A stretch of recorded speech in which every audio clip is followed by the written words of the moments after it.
குழந்தைகள் செய்கின்ற பாவங்கள், இந்த பாவங்கள் யாருக்கு போகும், இது பற்றி கருட புராணம் என்ன கூறுகிறது அப்படிங்கிறது இந்த பதிவில் பார்க்கலாம். அதாவது 4 வயசுலேருந்து 12 வயது வரை உள்ள குழந்தைகள் செய்கின்ற பாவங்கள் அந்த குழந்தைகளுக்கு போகுமானா கண்டிப்பாக அந்த பாவம் போகாது. அப்போ யாருக்கு போகும் அப்படின்னு பார்த்தீங்கன்னா பெற்றவர்களுக்கு தான் போகும். சரிங்க, சில குழந்தைகளுக்கு பெற்றவர்கள் இல்லை அப்படிங்கிற பட்சத்தில் அந்த பாவங்களாகப்பட்டது யாருக்கு போகும் அப்படின்னு கேட்டிங்கன்னா அந்த குழந்தையை வளர்த்தக்கூடியவர்கள் இல்லாட்டி பாதுகாவலர்னு யாராவது இருப்பாங்க இல்லையா, அவங்களுக்கு அந்த பாவம் போகும்.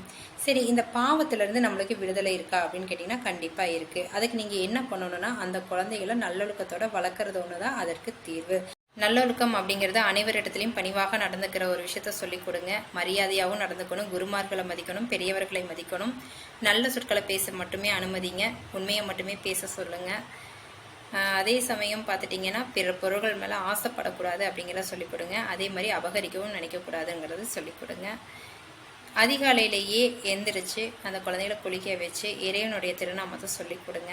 உங்களுக்கு யாராவது பெரியவர்கள் பிடிக்கலைன்னா அவர்களை பற்றி அந்த குழந்தைகிட்ட போய் அவதூறாக பேசி சொல்லிக் கொடுக்காதீங்க, அது ரொம்பவும் தவறு. முடிந்தவரை குழந்தைகளை குழந்தைகளாகவே இருக்க விடுங்க. அவர்களுடைய எதிர்காலம் சிறப்பாக அமையும் அப்படிங்கிறதுல உங்களுக்கு சந்தேகம் வேண்டாம். நன்றி.